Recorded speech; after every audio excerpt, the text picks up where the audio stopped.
Dr. Shoma Chatterji is a veteran freelance journalist, author, and film scholar. She has authored 24 titles, of which 13 are on Indian cinema. She is also the Right India winner. A freelance journalist with leading newspapers, Amrita is the award winning author of The Exit Interview and Museum of Memories. She has just finished writing the official biography of actor Prosenjit Chatterjee.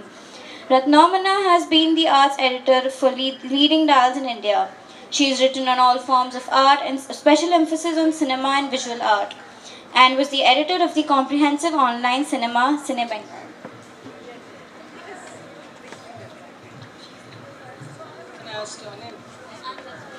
Vaibhavi.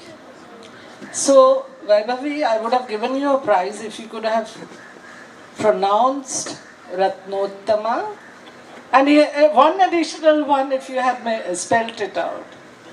But thank you. Thank you for that lovely introduction. And thank you who are here for being here. It's a Herculean challenge to go on talking in the face of Saurav Ganguly in Kolkata. Anywhere probably, but in Kolkata. Okay, so here we are. Yasser, Shomadi, Amrita. Yasser, I'm meeting him for the first time, but all your characters I have met, so there is something about you that you've managed to actually write about all these. Amrita, Prosenjit is another person, and Amrita has actually managed to. He's a multifold personality, multidimensional personality.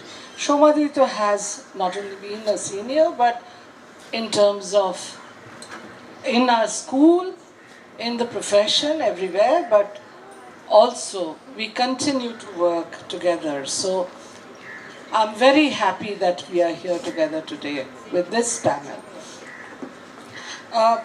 Before I ask personal individual things, I'll tell you why I find this subject so fascinating. For the last 3 years, I've been trying to interest Kolkata International Film Festival about biopics and biography. Suddenly, biography and biopic have gained in dimension and in attraction for both readers and viewers. So you'll find, and particularly since Yasser has written about people whom we've seen on the screen, you'll find me and Amrita also on Prosenjit, Shomadi on Aparna Sen, and so many, Shuchitra Sen, and so many others. So you'll find it overlapping, running, writing about people's lives and watching them being lived out by someone else. So, what is it about biopics? I'm sure every one of you have an answer, but I'll start with the panel. But I'll also give them a little bit of road direction, because biopic, at one point of time, we used to think of films about people as only documentaries, and that also made by films division. And of course, we know that Ramayana, we don't think of it as a biography, but it's about a man, his life, and its effect on so many generations, and it continues to be probably a bestseller like Bible and Ulysses and what else. But we didn't think of biographies as bestsellers. Perhaps Charlie Chaplin, perhaps Hitchcock, probably Sophia Loren, or some of these characters may have. But now we find not only exalted characters, but also ordinary people, people from amongst us, like Nirja, like Gold, the sports person, and so on. Their lives, Mary Kom, she's alive, she's there, she's in the headlines even today, and we've already seen films about her, and I'm sure there'll be more biographies. So, we'll start with Yasser. You're probably the most prolific, or perhaps the most read. Youngest maybe. Youngest, yes. But no, we are young too. No. Yeah, yeah. Younger, let's say. Okay. So, when I decided to write about film stars, there's a background to it because I was not just I not just liked film stars in Hindi films. I was obsessed with them. When I was in school, I used to watch each and every Hindi film. So that's the background, and there's a long tradition of Hindi film magazines, gossip magazines, Filmfare, Stardust. So initial read for years. But when I came to Delhi for my college, and I realized there are books being written on cinema, on film stars, on filmmakers.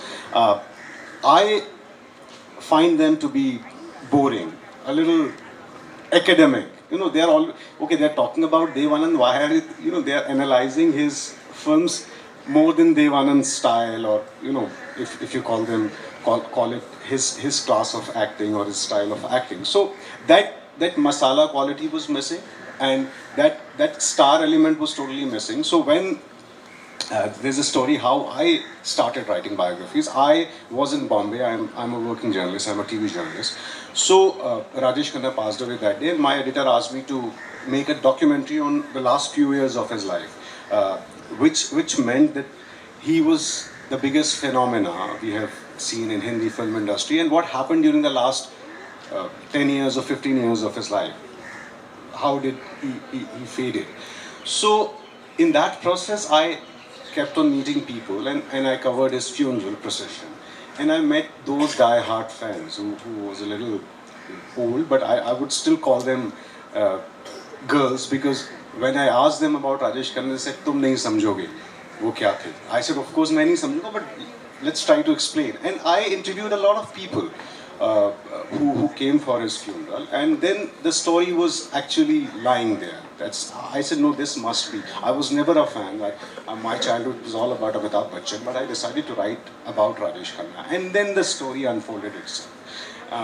It was all about how he reached that stardom and how the downfall came. It was a fascinating story, and when the book was released, a lot of people who hadn't met me, they mailed me, "Acha aapne dikha tha." You have described it so perfectly. It was because I interviewed almost, more than 150 people of,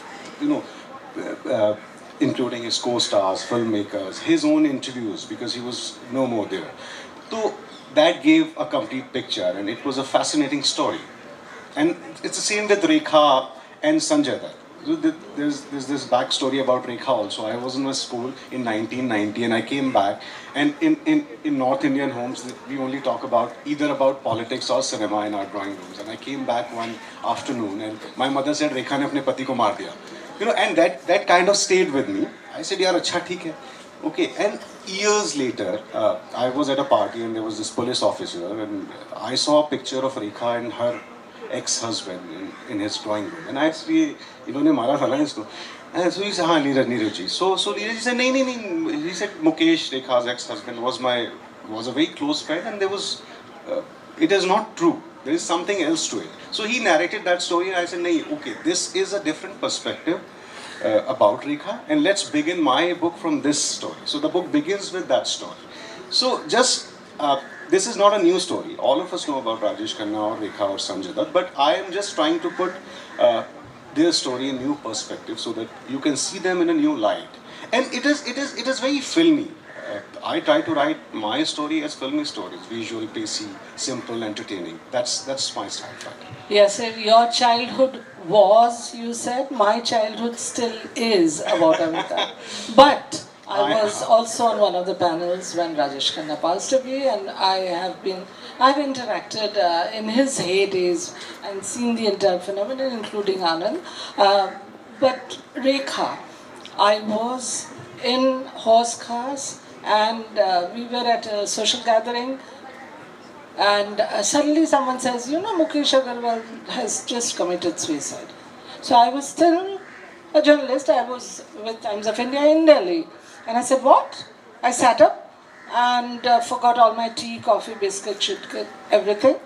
And I got on the phone, and I called immediately the Times of India newsroom, and I told them, immediately send someone. Mukesh Agarwal. You broke the story. Of course. And by the time the photographer arrived, no one was there, so we got the photograph. And as a journalist, all of you know what that means. Nobody else later got. But yes, that was a wow moment, and it's not about me. So, Reenadi, Rajesh Khanna, of course, and the madness about him and Amitabh and everything. But, Reenadi, you've written about Suchitra Sen. Yes, Reena Brown. She's on my mind at the moment. Shomadi, you've written about Suchitra Sen, and that's another kind of madness. Of course, again, Suchitra Sen and Uttam Kumar, we cannot perhaps isolate the madness about the duo. What is it? I mean, how is it that their life is less ordinary? Because she was, in what way would you think, is she someone who captivates imagination even today, so many years after she's passed away? Yeah, the Suchitra Sen book came to me. I didn't try to write it. Rupa first commissioned me to do a small book of 10,000 words, and then I told my editor that 10,000 words would be too small a book. But they insisted that it's part of Charitavali series, for which I wrote even on Mrinal Sen and Ritik Ghatak. So they said, no, it has to be small. Many years later, Shantanu approached me to do a bigger book on Suchitra Sen. So that gave me the opportunity. And what I felt is, since I have grown up along with Suchitra Uttam films, though I have lived in Bombay almost all my life, we used to have this Sunday morning shows, if you remember, at Chitra Cinema, and this Uttam Suchitra's Harana show was shown by public demand at least 8 Sundays in a row. Usually they would have it only on Sunday mornings at Chitra Cinema. I don't know whether the cinema hall still exists in Dadar. The hall still exists. Yeah. I don't know if they still show the films. So then I thought, why not do opposed to him, I do a very distanced biography of film person. I've done 6 biographies, but all 6 are very different and of different people. So when they told me to do Suchitra, I said this has to be something very heavy. So my unusual perspective was that how she has been undermined as an actress and overwhelming everybody as a star, and also as Uttam Kumar's co-star, opposite Uttam Kumar, the romantic image that overwhelmed everybody, that overtook everybody, and Suchitra Sen as an actress took a back seat, somewhat like Nargis Raj Kapoor. So when she came into her own in films like Shatpa Ke Badha, Sriti Tukuthak, where there is no Uttam Kumar, she really came into her own, and we could make out that there was talent in her. But somehow she also surrendered to that star value, and she used to, I have heard this, I've never met her. That's another thing. I've never met all these people except Apurna Sri. So I found that how this star has grown from a star to an actress. Shatpa Ke Badha, she was the first Indian actor to win the Best Actor award for Shatpa Ke Badha, and she really did a very good job of it. Then she did in Sharat Chandra's Doctor. I think that was her first film as a commercial hit, in which she was cast opposite Shoma Chatterji, and she was about 42 years old, playing the role of a 18-year-old woman, but she was not looking 18 in any case. But anyway, she convinced us with her wonderful performance. So this overshadowing, being overshadowed, that is the point which caught me. The other thing which caught me was her social seclusion. Why willfully she secluded herself? So everybody compares her to Greta Garbo and all that, and they call her the Greta Garbo of Bengali cinema. But I did a lot of research, and I found that no, that's not true. Greta Garbo has a different life altogether, and her life was very different. And there was another installment biography in Bengali, written in a Bengali magazine by Shumon Gupta. He did a very good job of it. Yeah, he did a very good job of it. He went on calling up, because this lady wouldn't meet anyone. He went on calling up her friends and relatives and everybody else. So from there I got some idea of her personal life, but I didn't go much into her personal life.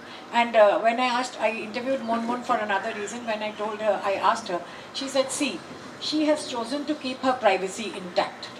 we don't want to intrude into that space. Absolutely. So I agree with her. So I also did not want to intrude into that private space. But Shoma, And did you have one curiosity? I have a curiosity I'm going to ask you, because Suchitra Sen, you are talking about how she was overshadowed, but Suchitra Sen demanded and she actually got upper billing Yes. in Uttam Suchitra. It was always often, more often than not, it was Suchitra on top and Uttam And she insisted on after that. She insisted. Was there a reason? Have you gone into the psychology, not of seclusion, but of the stardom factor? I will later come to this, but your answer. I Yeah, would my need to answer know. is that from whatever research I have conducted, she insisted on it, and the major rift happened during Shoptapodi because initially they had given Uttam Kumar the top billing, and Uttam Kumar was the producer of the film. So she just walked out of the set and she said, "I'm not going to be a part of that film." So again, Uttam Kumar sent his assistant to out of the studio to her makeup room and persuaded her that you have to finish the film that because we produced it, we have almost shot it completely. So please don't do so. And then she said that why she has left the sets because her name was not on top. So then the name came on top, but the problem was that Shaptapati became a super duper hit. But after the couple drifted apart, after that they didn't work together for so many years. When they came back together, they were no longer there was no longer the magic that There was was no there. magic in there. Yeah. Amrita, of course, Proshenjit is hardly ordinary, but let me start by asking you, what is it that even a book about Baby Haldar, a life less ordinary, is translated, it's on the bestseller list, it's not only gets written, it gets read by millions and continues to be published and republished, many editions. What is it about lives? Because in recent times, we find that there are actors wanting to play, Nirja was probably not an actor wanting to play, but there are many who now are asking to play the lives. But of course, biographies are now also getting written about Raman Raghav. I don't know how many that name would strike any chord with, because this was in Bombay, and I happen to have, मैंने चार क्या कहते हैं वो नैन से नैन मिलाया भी था उनसे. Actually, Raman Raghav was a serial killer and one of the goriest, and he was kept under very big security seclusion and so on. So what is it about life less ordinary? Because we've had films made. We've had a film on Dhananjay, which probably more people here would know. Thank you, Ratnottama for the question. But first, I would like to say thanks to you, Shoma and Yasser. It's my pleasure to be here with you. And I've read all your books. Not all Shomadi's, but I really look up to you. And Yasser's, even Rekha, last night I was reading it once again, and I took pleasure in discussing it with you today. Going to Life Less Ordinary, that's another book. At least I've read it 5 times at various stages of my life, and I have rediscovered that book.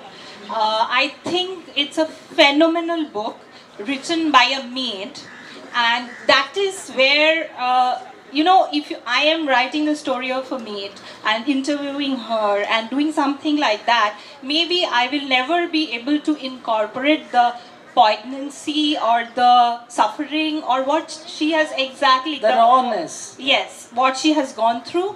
But with Baby Haldar's book, it's like it's written in such a way, it's so simple, but it's like when you read it, you are sitting with her in the kitchen where she's working.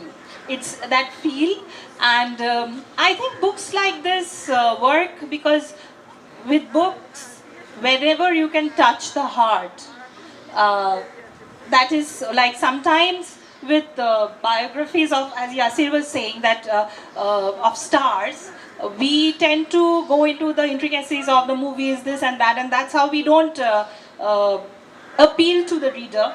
But when it's a story where the girl is married off at 13 and then she's struggling and then she has a children at 15, and how it's a very positive story, how she comes to a household where she's working for an author, and the author has the capacity to influence her life, and now today she's a best-selling author herself. But that author is not just another ordinary author. He is a lineage of Munshi Premchand. Absolutely, Munshi Premchand's lineage. So I think these books also appeal to us big time, apart from the struggle, the positive, the rise in life, how someone has made a success of his or her life despite the hindrances, despite the situation. That, I think, is the clue to why we have biographies and why biographies continue to be read. I will come back to Yasser. Now this one is a little tougher. We've just seen Sanju. You've written on Sanjay Dutt. Okay, so drugs, women, terrorism, these are, adrenaline flowing words, topics, life that surrounds around these words. So you write about Sanjay Dutt. We have a film, multi-crore film, multi-crore viewers' eyeballs and so on. Tell me, a man who comes to Bombay after the Punjab partitions, he becomes a hero, one of the very popular heroes, touching every heart. He, in fact, plays a hero when he rescues his co-star out of a fire in the studio and then goes on to marry. You were talking about gossip. So here I am, giving you gossips, of those times. He marries her. They have a very good, happy life together, despite the reverse, perhaps, of age or of fame when they married. And then they have children, and still he goes on to entertain Jawan's army. I'm of course talking about Sunil Dutt. He goes on to be a social activist. He goes on to be a minister and so on. But no one celebrates this life. No one celebrates that life, but for me, this story was a father-son story. I have interviewed Dutt Saab also when I was a young journalist. And then Sanjay Dutt, of course, I have covered his case for many years. But for me, this particular biography of Sanjay Dutt was the story of a father who refused to give up and the story of a son who refused to grow up. In one line, that was the brief of my biography. And it begins, of course, from Sunil Dutt's childhood, like you have discussed, that how his father passed away when he was just 5 years old, and then Nargis's story, and how Nargis and Sunil Dutt, two iconic figures of Hindi cinema, and their son turns out to be what Sanjay Dutt became. And then to explore his childhood, I went to his school, spoke to his teachers, and then of course there was a story. And everyone talks about his 1993 case, but 10 years before that case, he was involved in a shooting spree and he was arrested. His passport was impounded. No one knows about that event. And there are many events. And I was not trying to whitewash his image like the film did that. And I continued, I tried to interview him. I have interviewed him quite a few times, and those interviews are there in the book. His co-stars, his filmmaker friends, and they said, no, we'll not talk about him because he'll get angry. Now that is one aspect of writing about these figures, that they'll not allow you to write. So before the book was published, I received a legal notice from Sanjay Dutt, and he said, how can you write? So my simple answer was, of course, because your story is not only your story, it is also the story of Sunil Dutt and Nargis, and it's all of you are public figures. We have adored you for years, and I have covered your case and blah blah blah. So he was okay with it, but later on the book was published, it did well, and then he tweeted about it that he has not taken my permission. So this problem is always there. But coming back to the story, I think it is the most brilliant story. It has everything. If you look at it just as a story, despite it being involved in that arms, 1993 thing, the cases, drug abuse, Tada. and everything, Tada. Now, he continues to remain a major star. Now that is one thing I always want to explore. On all my 3 books, I don't think either Rajesh Khanna, Rekha or Sanjay are the greatest actors on earth. No, I'm not talking about their cinema or their craft. Of course, their major films are there. So Anand is there, Raujan is there. But the phenomenon that is But the stardom. phenomenon that despite everything, despite not being the greatest actors, despite all their flaws, they remain those figures, those big superstars. That how do they manage to do that? There must be some personal connect with people, which Sanjay Dutt still has. कि बाबा के बारे में क्या करना? You meet a lot of friends. So that stardom is something I wanted to explore, and that's why that story was written. So it is all about his flaws and some good things also. I don't know why he chooses to omit those events of his life from his biopic. I fail to understand even now, because people love Sanjay Dutt for what he is. He's trying to whitewash. For riding over for riding over these events of his life, these tragedies. His mother passed away, long drug, and he came back from that severe drug phase, and then Sunil Dutt's struggle, political struggle, personal struggle of saving his son. So he's just choosing those, selective. So from there, I would ask Shoma this question. I remember this film Artist. It's about an actress who makes it big, and the person who's responsible for making her big falls into anonymity and is in despair and so on. But when she's about to break in, this actor, it's a silent film, so he says, "You're too beautiful," and he puts a till on her face as a kind of defacing, and that becomes the selling point. So is there something like that? Should there be a negativity to make a superstar attractive to common people? I wouldn't agree with introducing negativity where it does not exist, but since I am very objective opposite of Yasser, what I would try to do is try to make the best of whatever I have met. Now, to give you an example is of the 6 biographies of cinema people that I have written, the only subject I have interacted with very closely is Aparna Singh. But I had made it very clear to her that it is not exactly your life biography in the sense that we understand a biography, but it is more of you as a director of films. I didn't rate her very highly as an actress for whatever reason, but I rated her very highly as a director with her own stunts. She has been nursed by people like Chatterji, Mrinal Sen and all that, but she stood on her own. You cannot see the impressions of either Chatterji or any big director she has worked under as an actress. So that attracted me. And she was very cooperative, not in the sense of interviews which I'm coming to later. She was very cooperative, and she gave me all the original scripts of all the 5 films that I was going to discuss. So I was surprised because that was a new experience for me. I said, "Why are you giving me these screenplays?" She said, "Keep it with you. You will take 2-3 years to write this book.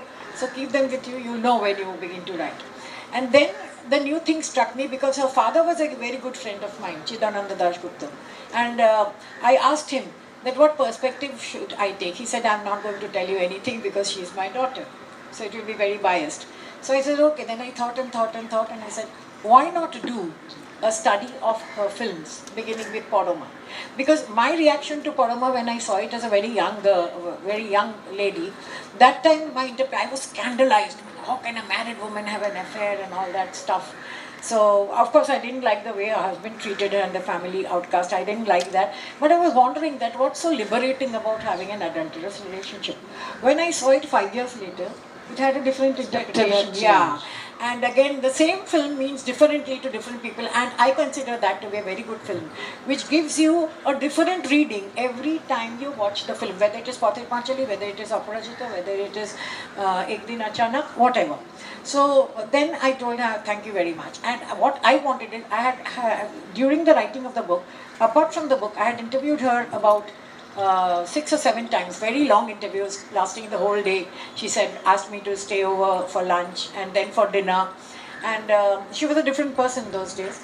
And then I added an annexer of those interviews put together, which would be an annexer in order to, please the publisher and say that will be an additional selling point because Shoma Chatterji nobody knows. So, but she didn't like it at all because what she did, she read an interview I had taken a Q&A published in I think Times of India or some other paper, I don't remember now, and she called me up and she said that you have misquoted me. She did it twice, and then I went to her house at Alipur and I told her, you can't just at random pick me out for these things. You have to show me where I have quoted you out of context. This is the 3rd time you have accused me out of me. You have not written anything. You have not charged me or anything. So I want to know. She said, I don't remember. I said, every time you come and say, I don't remember, 3 times it can't happen. So then I decided to keep out the annexer. So when this book, Paroma and Other Outsiders, the cinema of Apurna Sen, when it came out, so naturally what happens is, Yasser, I want to share this with you also. What happens is when you are studying her cinema, you are also studying her. Because in the screenplay, she makes the notes in the margin or in the other page, which lens should be used, either this or that. So I was fascinated by the detail that she has gone into as a director, and she keeps 2 alternatives for almost every other shot, And for Chorungi Lane, I said the Chorungi Lane is a prize-winning script. Why don't you get it published? He said, no, the copyright belongs to Shashi Kapoor, and he doesn't agree. So there the matter ended. And when the book won the national award, I had sent her a copy before that, and she called me up and she said, where is my interview? So as all actors and directors, her ego was very badly punctured. Yeah. So I said, no, you were telling me that I'm quoting you out of context. I didn't want to record it for posterity. So I kept it out. And moreover, I'm very happy that I kept it out because now the book is my book. She has nothing to do with it. There are biographical beginnings. In the introduction, I give a lot of biographical details, but I don't think I want to go into her biography, into her 3 marriages or multiple affairs or whatever. And I enjoyed, and today also, but the only problem with the book is, it's very, very academic, as he says, and theory-based. So no gossip, no film. Not only that, it's full of theory. Yeah. Never mind. We'll come to that. But I'm happy because it won me the national award. Wonderful, congratulations. It deserves. But Amrita, when I was listening to Shomadi about these problems, and that is the last one. Promise I'll come to you, audience, after this. How does it feel to be treated like this? I mean, how come people don't want to be ghostwriters? It's something when it comes to biography. It was a practice for years, particularly in the West. But we don't have so much of a tradition. Do you have any idea? I mean, like supposing you were writing about Prashanjit, would you have become Prashanjit? Could you sort of think and be a ghostwriter? Yes, I could have been because the way I wrote the book is very different from how Shomadi or Yasser is talking about, because I sat with Prashanjit, we had a first meeting. I'm aware. Yes, and I told him that I want to write everything about you, all the negativities, and if you don't allow me to do that, then there's no point writing this book. And he was wonderful. He said, write whatever you want, I will go with it. And I must say that it was like I have interviewed him in depth, and he used to tell me, yes. Yes. I in that know manner. that. And I know have that. got all kinds for of certain. anecdotes on him from his driver who's with him for 30 years, and I think he knows more about him or has more details about him than he himself remembers. And I have shown the book to Prosenjit, and he has not cut out a single line. Everything is there. So if I had ghostwritten the book, I don't know, maybe I could have stepped into his shoes, because I have interviewed so many people in him, and he used to, like when we used to talk, he used to say that, you are bringing back so many memories, it's very difficult for me to talk. So when you are thinking of a certain chapter, please send me the questions before, so that I'm mentally prepared to talk about all these factors. I'll just add. I Add think to there that. is a technical glitch also these days, because if you ghostwrite a book of a film star or a filmmaker, it is their name on the cover, just their Right, name. right. If there is some controversy which happens after you publish the book, it is only the film star that is to be blamed. So they need a name. Like it happened with Nawazuddin Siddiqui's autobiography. It happened Yeah. earlier with Yes. Om Puri. No. Om Puri also. Om Puri also, yeah. Yes. Om Puri was written But by it was Nandita, no? I had His wife. But both the film stars said, we were quoted out of context. Yes. Nawazuddin said, नहीं मैंने ऐसे नहीं बताया था ये तो. So they have a co-author to blame. So they have a Yes. buffer. So they have a buffer. So it's a technical thing, which is, I think, publishers have added this co-author thing. Earlier it used to be ghostwritten, as told to. Thank you. And now, as promised, how is a biography different from a novel? Jayant, yours is the first voice, so I'll ask the mic to be brought to you. How is a biography different from a novel? I mean, if you, instead of the real names of the character, if you put in fictitious names, yeah, Well, it can be a story, it can be a novel, it is. yeah, Often, I'll yeah, answer that autobiography. question. I'll answer that question. I've just written 2 books that have been published, which is a series of short stories. They come across as short stories, but they're actually biographies of a lot of people. And they're composites of a lot of people, not just individual stories, which I've made them into different characters. So if you read that book, it's called The New Market Tales. Please go and buy it. If you it's called The New Market Tales, and I'm writing about the person, but it's a story about that person. So I guess, but it is fiction. Whereas your biographies had better not be fiction, because then you'll get slapped with lawsuits by the people you're writing about. That's the difference that I see. In So a you have novel, the freedom to kind of fictionalize certain difficult terms. I have that. As biographers, you don't. I don't think so. On the other hand, if you hear a story about, say, Uttam Kumar, like when I was very little, I heard a little nursery rhyme set, which went,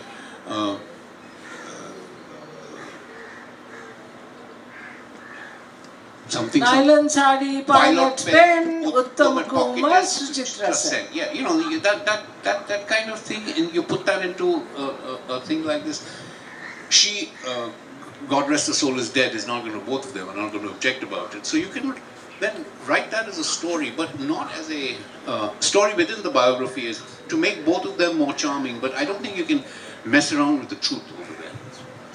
Thank you, thank you. Anybody? Yeah? We have another hand.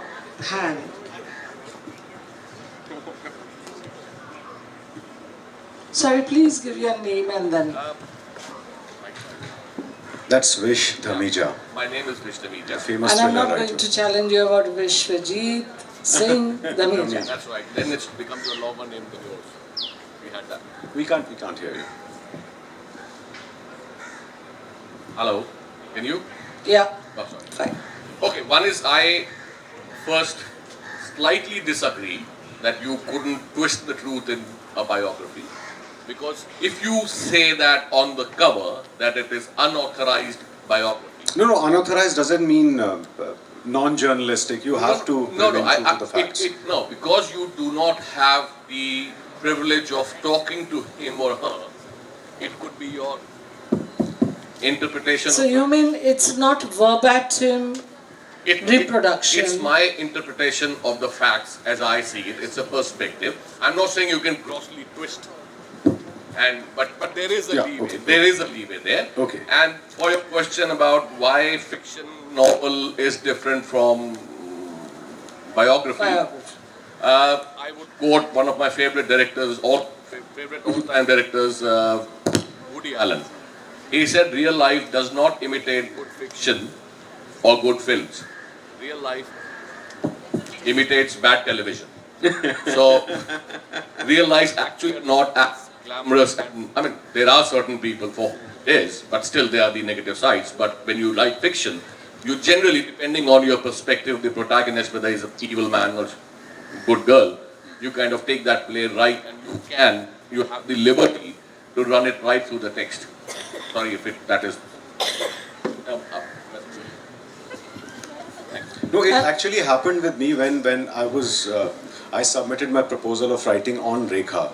So my first publisher said that why don't you write fiction on her? Just change the names. Because you have to write about Mr. Bachchan and her relationship, her husband committed suicide. So I said, I will write whatever the facts are, quoting her and quoting Mr. Bachchan and whoever, subjects involved in the story. So they said, nahi, isme to case ho jayega. So he refused to publish it. Then I had to go to different publishers. And when I finished writing the book, the manuscript, and my editor said, do we want to include these chapters about Mr. Bachchan? So we had a discussion, and there was a phase when I said, chalo nikal dete hain. Let's not talk about this aspect of her life. But then we realized that her association with him, her association, the influence he held on her, was by default a part of her story. And without this aspect, her story is not complete. It's so like we the hair at the back of the head. So we included not the gossip parts, but his own interviews, her own interviews, Jaya Bachchan's interviews. So on record. So we included those interviews and tried to paint a picture and the scenario of those times. That's how it is done in that book. It would have that's so true. Yeah, it would have been Silsila. So then, I have been thinking about it since Phulan Devi, Phulan, the Bandit Queen, the real story. The real story. So, if the film had been made, and if the name would have been only Phulan, or in Kolkata we've had a film Natuker Motor which was about Kea, and the character was called Kea, and so on. So if the name is not Phulan, would that have been a more attractive or a more gritty story, or that subhead, the real story? Did that get the 57 cuts? Anybody? Any answer? If the film had been released without that tagline, the Bandit Queen, the real story, if it had been just released as the story of any tribal woman who became a bandit, would it have got the kind of international recognition? No, I don't think so. I don't think so, because there are so many films before Phulan Devi on bandits and on Chambal Ke Daku. So many films, outrageous films. I don't know why they were made in the first place. Phulan Devi was a good film, I think, and showed the real picture in a non-sensational way.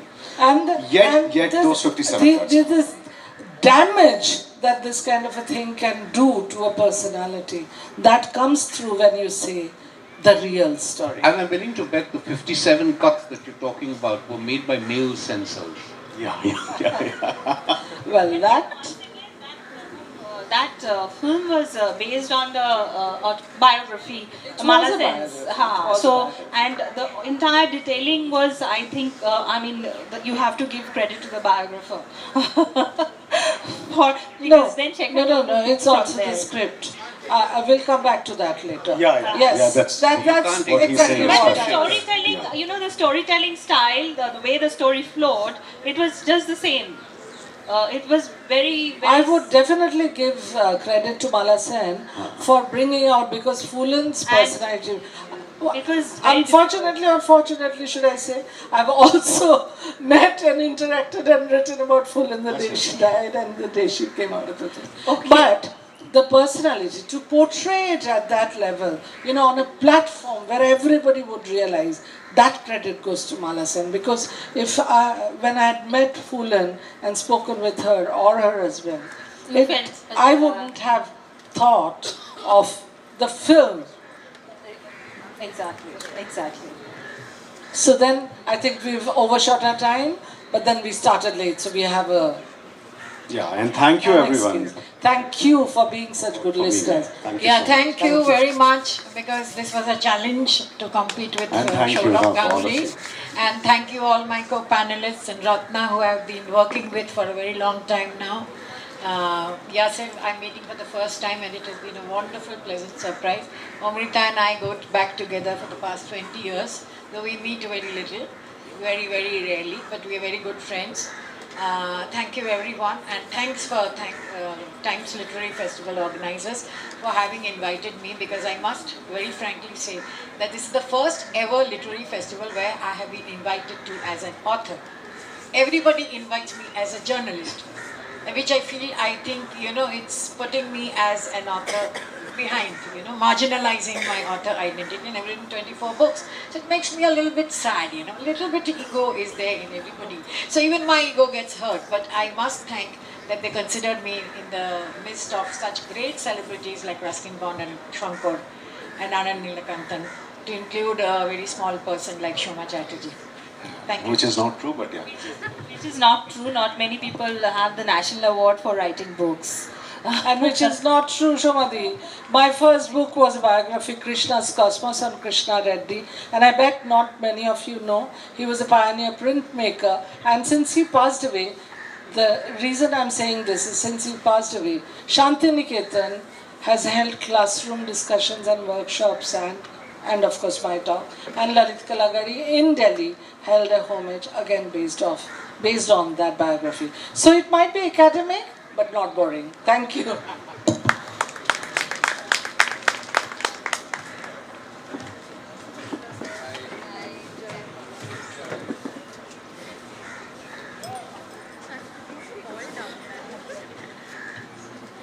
Our next session for the day is cultural potpourri. Food knows no boundaries, be it Chinese, Portuguese, Punjabi or South Indian. Kolkata has never discriminated its food. We're passionate eaters and we love to collect recipes from cuisines around the globe and adapt as our own. Please welcome on stage Kalyan Karmarkar and Ranjan Bandyopadhyay. Kalyan's blog, Finely Chopped, won the Best Blog Award for 4 consecutive years in the FPAI Awards. He has written a food travelogue titled The Traveling Belly, published last year. He is a columnist and a curator for the Times Kitchen Tales. Ranjan has taken food writing in Bengali to the level of romance and sensuality and has created quite